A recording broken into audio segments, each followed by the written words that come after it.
Welcome back to the best prop for you trading floor. Today we are breaking down the aftermath of the non-farm payrolls on Euro USD. We saw the volatility spike, but now comes the hard part. Trading the aftershock. Actually, I think this is the easier part. If you are in a best prop for you challenge or managing a funded account, this is where you make or break your week. Why? Because volatility kills more challenges than bad analysis. The bands are expanding. The upper one is looking up. The one at the bottom is looking down. And the middle line, it's following to the downside.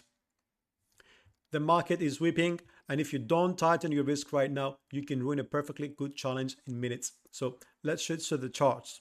First, the data that caused the drop. It's not really the charts, but yeah, it's the data that show the reflection on the charts.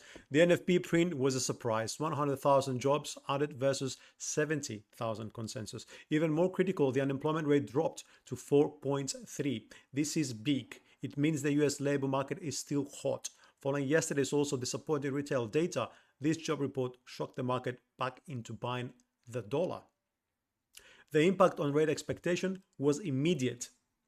The Fed Watch tool just lost the probability of a rate cut, and the market is now pricing in a higher for longer stance. That is fundamental fuel for dollar strength and Euro USD weakness.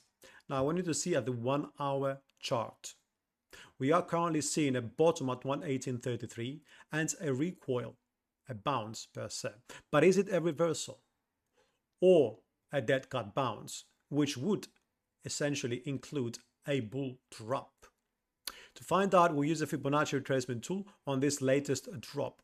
So the trap zone is the 50% Fibonacci retracement. It sits tight at 118.80. Let's call it even, well, it's a little bit off, a bit high, 118.50, let's say.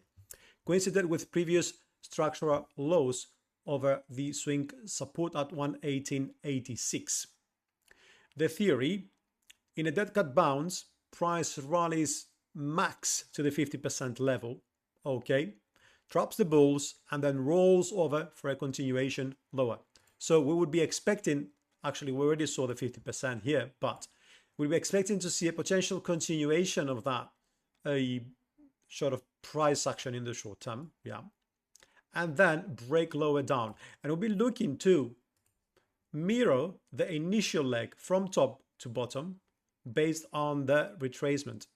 So if that is our leg to the downside and our 50% is going to hold, we'll be looking for prices to move in the longer medium term down to around 117.80.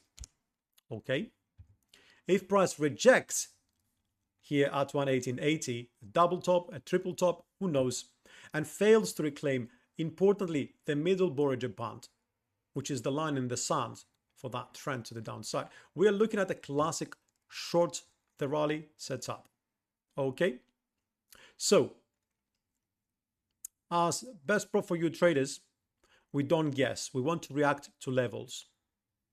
Trading the NFP ahead of the event, it's more of a guess. So I'm looking at two scenarios here, as I've already explained. If we reject off at the 50% or the middle band, which is higher up, and we see the median line curling down, the trend remains bearish. We look for shorts targeting the NFP lows at 118.33. Okay. Now, we won't have a dead cat bounce per se here, but we will still, if we go up to the median line, but we will still see a continuation to the downside. Now, the reversal. This is a low probability scenario for me. If prices push through the 61.8 Fibonacci retracement at 118.91 or the 78.6 near 119 and reclaims, you know, the support at 1900 also, then we could retest the triple top at 119.30. And guess what? Triple tops, if they don't really lead to a big reversal, they do tend to break out. But this is a break of structure over here. Okay, so we'll consider this triple top for now as an ended case. But I want you to be careful for this scenario, okay, because this is just be a deeper correction before the next drop. That's why we say that the immediate line is very important.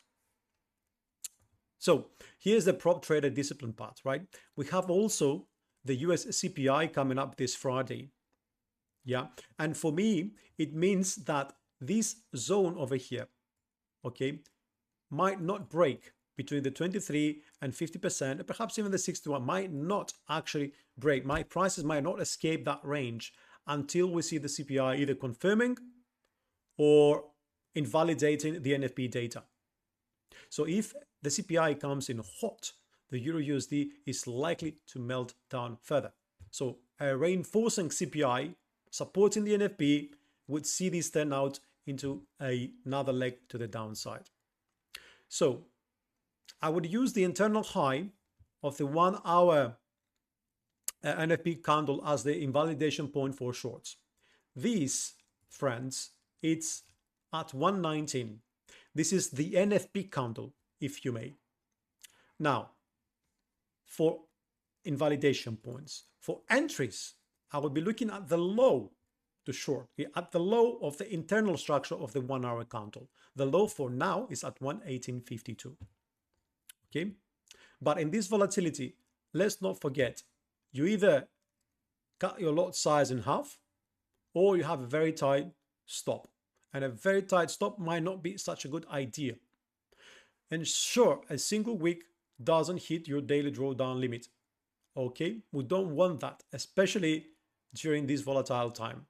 Prices might just spike to your stop level to take that liquidity.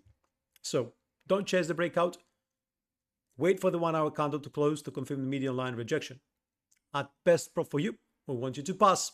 Surviving these volatile transition days is how you get funded. So watch the 118.80 level and that Middle Bollinger Band very closely. The market will tell you if this is a trap or a turn.